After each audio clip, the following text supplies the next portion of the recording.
Kembali lagi di Apa Kabar Indonesia Pagi, saya mau ke Bang Habib. Bang Habib, jadi kalau keputusan dari Kim ini sudah jelas belum nantinya akan siapa yang ditempatkan di Jawa Barat? Karena memang kan dengar-dengar ada dorongan dari Gerindra dan juga PAN agar RK ini di Jakarta saja. Tapi kalau Golkar kan bilang tadi belum ada keputusan karena melihat approval rating yang cukup tinggi, kemudian juga hasil survei yang cukup tinggi atas Ridwan Kamil di Jawa Barat.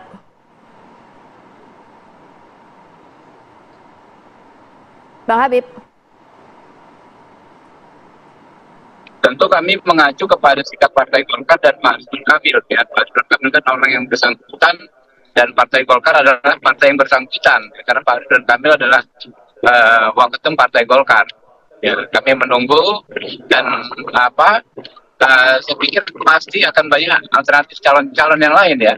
Kami sangat menghormati sikap politik yang akan ditentukan oleh Pak Ridwan Kamil maupun Partai Golkar. Nggak ada masalah ya. Jadi namanya koalisi, kita menghormati independensi masing-masing.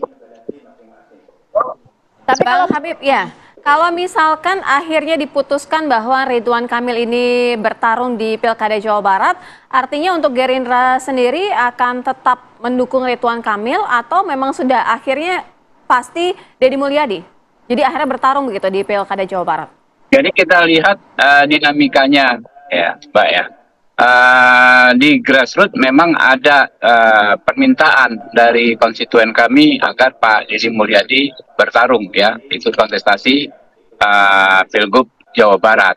Nah, saya melihat hasil survei indikator kemarin, Pak Ridwan Kamil paling tinggi, di tempat keduanya adalah Pak Deddy Mulyadi, tempat ketiga dan seterusnya jauh sekali di bawah kedua tokoh tersebut. Sehingga menurut saya ya, kalau toh tidak bisa di seluruh 34 provinsi, 500 sekian kabupaten kota kita tetap bersama-sama ya, atau di beberapa daerah misalnya kita harus bertarung ada 2 calon atau 3 calon, saya pikir yang akan terjadi adalah all TKN final ya, seperti di permainan bulu tangkis misalnya all Indonesian final ya, yang mana saja yang menang adalah orang yang kita sukai ya.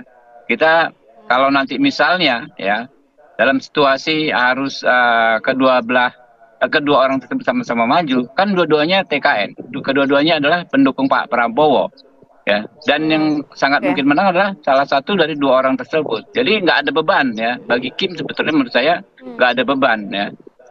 Siapa saja yang menang ya, apakah Pak Ridwan Kamil, apakah Pak Deddy Mulyadi, yang menang adalah pendukungnya Pak Prabowo. Tapi mungkin nggak dipasangkan justru di Jawa Barat?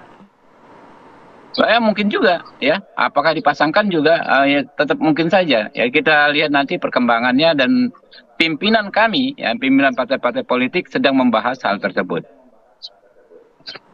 Baik, kita ke Bang Doli. Bang Doli, kalau tadi dari Bang Habib bilang mungkin saja, bisa saja dipasangkan Ridwan Kamil dengan Deddy Mulyadi. Kalau dari Golkar sendiri melihatnya? Iya, makanya saya kira kenapa kita belum cepat-cepat memutuskan ya. Jadi sisa waktu 1,5 bulan ini kita masih bisa melakukan berbagai simulasi ya, melakukan exercise mana peluang-peluang kemungkinan untuk memenuhi 2 hal tadi ya. Yang pertama kan tidak tentu siapa saja yang ingin bertanding, berkompetisi ya, pasti ingin menang. Jadi judul utamanya itu kan ada menghadap pilkada ini kan menang. Nah, yang kedua adalah kita menjaga kebersamaan kita. Kalau Golkar bersama dengan Koalisi Indonesia Maju.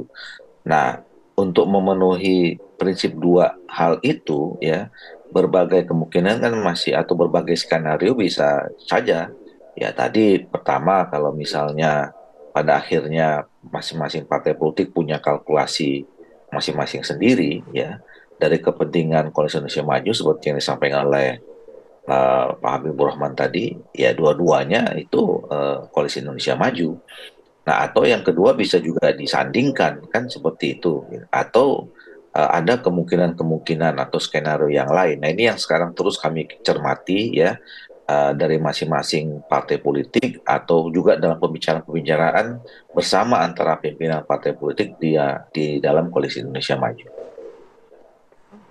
Oke Mas Nyarwi, ini kan kalau top of mind tetap Kang Emil begitu ya. Tadi kalau dari dua-duanya nih masih belum ada keputusan yang firm apakah memang RK maju di Jawa Barat atau RK ke Jakarta atau mungkin RK disandingkan dengan Kang Deddy nantinya begitu ya. Tapi kalau misalnya RK kalau kita skemanya akan seperti apa? Kalau RK ke Jakarta atau RK tetap di Jawa Barat nanti mungkinkah bersaing dengan Kang Deddy atau justru mungkin bersama?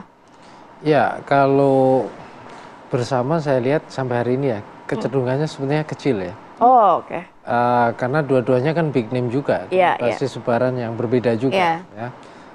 Dari tokoh partai yang menjadi daya tarik magnet masing-masing partai. Yang memungkinkan sebagai contoh untuk tadi dikatakan Bang Habib juga ya, bahwa dua-duanya ini kan juga dari partai yang mendukung Pak Prabowo. Jadi saya lihat ada kecenderungan. Ya, saya lihat untuk Jawa Barat. Dan mungkin dugaan saya juga sama Banten gitu, itu pertandingan persahabatan nantinya sama pendukung partai-partai pendukung Pak Prabowo. Jadi nggak akan masalah gitu. Peluangnya misalnya dengan nama-nama besar dari data survei itu yang menonjol ya, karena partai-partai di luar KIM khusus Jawa Barat ya tidak punya tokoh-tokoh yang punya daya tarik yang kuat gitu ya. Termasuk saya lihat juga ada kecenderungan di Banten kan gitu. Nah jadi kecenderungan pertandingan persahabatan itu terjadi dalam pilkada Jawa Barat ya, maupun ada kemungkinan di Banten gitu ya, untuk pilgub ya, pilihan gubernur di Jawa Barat maupun Banten. Karena dari perkembangan data survei kira-kira dari teman-teman kan kita lihat arahnya seperti itu ya, Ridwan Kamil masih dominan, tapi menyusul di belakangnya juga Kang Deddy kan gitu. Kang Deddy Yusuf. Betul. Kemudian kemarin kita dengar di Banten kan juga sudah dideklarasikan gitu ya. Tapi kan ada juga tokoh-tokoh Golkar juga di Banten juga yang berpengaruh kan gitu. Nah saya kira juga ini menarik ya. Kira-kira bedanya apa ya pilkada yang didominasi pertandingan persahabatan para pendukung TKN ini Pak Prabowo Gibran gitu, dengan yang melibatkan yang di luar pendukung ini menarik juga Ratih Sira ya. Nah tapi Mas Nyarwi, kalau misalnya kita melihat ya, kalau di Jawa Barat itu sebenarnya memang kulturnya itu petahana memang sangat-sangat mendominasi, hampir mirip dengan Jakarta, atau bisa saja sosok baru yang memang sangat dikenal juga bisa saja gitu leading? Saya kira Jawa Barat itu dinamikanya luar biasa ya. Kalau kita lihat sebelumnya ya, misalnya kan ada beberapa nama-nama juga ya yang pilgub sebelumnya itu kan diwarnai banyak tokoh ya. Pak Ridwan Kamil ini salah satunya ya. Di luar itu kan ada namanya dulu TB Hasanuddin juga ya, dengan Pak Anton, kemudian ada juga Pak Deddy Mizwar gitu ya, dengan itu dari Demokrat ya waktu itu, kemudian dengan PKS juga ya. Kemudian juga ada beberapa tokoh yang lain, kalau nggak salah 4 ya pasangan di situ. Nah di situ waktu itu saya lihat kan berbeda dengan sekarang. Memang ada tokoh yang incumbent ya, seperti Pak Ridwan Kamil wali kota Bandung kan gitu, tapi kan naik kelas kan gitu. Tapi wakil wali kota seperti Pak Ahmad Saiku Bekasi itu kan juga gagal kan untuk di pilgub bursa sebelumnya ya, yang presiden PKS sebelumnya ya. Nah maksud saya untuk katakanlah tidak ada jaminan juga sesungguhnya seperti Pak Deddy Mizwar ya misalnya yang sebelumnya itu Demokrat, itu kemudian memenangkan. Tetapi beda saya kira dengan Pak Ridwan Kamil ini. Karena apa? Karena tidak hanya kemampuannya dalam salah satunya ya keunggulan, keunikan ya dalam mengelola pemerintahan, tapi juga kemampuan komunikasinya ini luar biasa. Sehingga expose-nya kan besar sekali gitu, daya tariknya juga kuat.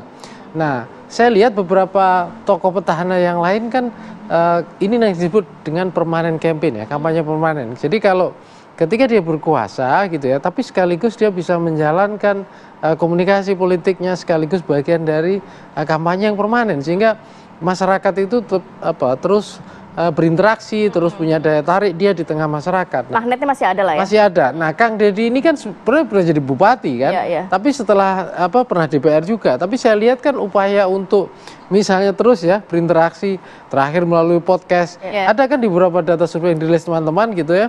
Kalau tanya Kang Deddy, itu salah satunya adalah media apa yang paling ini kan podcast ya, YouTube, sosial media juga, terutama itu ya. Nah, jadi saya kira expose ya atau interaksi juga ya dari para tokoh ini penting. Tidak semua tokoh petahana itu mampu melakukan itu juga. Tapi nanti saya mau ke Mas Nyarwi lagi sebelum ke Bang Doli dan juga Bang Habib. Kalau Mas Nyarwi melihat nama-nama lainnya selain juga Ridwan Kamil, Deddy Mulyadi, ada Dede Yusuf, ada Ilham Habibie, bahkan juga ada Susi Pujiastuti. Seperti apa nanti tahan dulu ya, kita akan sambung lagi di segmen berikutnya.